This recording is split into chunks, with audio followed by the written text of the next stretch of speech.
m'appelle Gilles Della Vedova, je suis secrétaire d'un des groupes locaux d'Amnesty International à Grenoble. À Grenoble, il y a 4 groupes d'Amnesty International, une antenne jeune, et donc je suis l'un des responsables de l'un des groupes.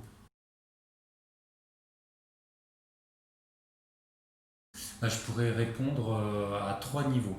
Le premier niveau, c'est que l'action d'Amnesty International, c'est une action de plaidoyer local, et donc effectivement, avec l'épidémie, toutes nos manifestations ont été suspendues. Par exemple, on devait avoir une manifestation euh, au début du confinement pour le cas d'un Égyptien qui est arrêté et détenu en Égypte, et on devait avoir une action publique dans la rue. Effectivement, le contact n'était pas possible. Amnesty International, c'est également envoyer des lettres et faire signer des pétitions. Faire signer des pétitions, ça veut dire faire passer un stylo de main en main, et donc là, concrètement, il y avait un obstacle pratique. Le deuxième point, c'est à l'échelle nationale, puisque l'épidémie a fait en sorte que le siège d'Amnesty a été fermé, finalement, comme beaucoup d'entreprises, comme beaucoup d'associations et comme beaucoup de commerces. L'association voit encore ses bureaux fermés, n'est toujours pas ouverte. Évidemment, tout le monde s'est replié autour du télétravail, mais il y a eu toute une phase d'adaptation qui a fait que de nombreuses activités ont été freinées par cela.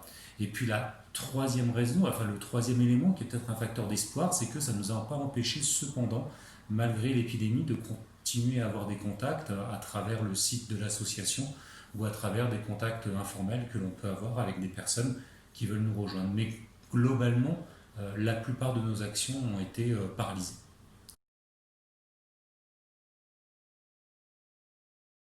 Alors là aussi, une réponse un petit peu en 3 temps. La première, c'est que il y a un premier enjeu qui est celui du fonctionnement de nos institutions. On avait par exemple une assemblée régionale qui devait se tenir. Eh bien, là, il faut donc réorganiser les choses pour faire en sorte que cette assemblée régionale puisse se faire et qu'elle puisse se faire selon des formes légales.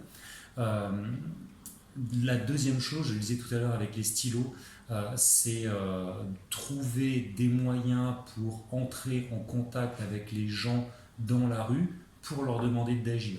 Donc comment s'y prendre? Ça va se poser la question effectivement des stylos. On peut peut-être imaginer d'autres solutions, un petit peu comme vous le faites en ce moment avec votre portable, c'est-à-dire demander aux gens de se placer devant une affiche et de prendre des photos devant lesquelles on aurait mis un message qu'on adresserait aux autorités. Plutôt que d'envoyer des lettres ou des pétitions, on enverrait des photos aux autorités pour montrer que la population se mobilise. Ce serait une manière d'inventer peut-être de nouvelles formes de mobilisation.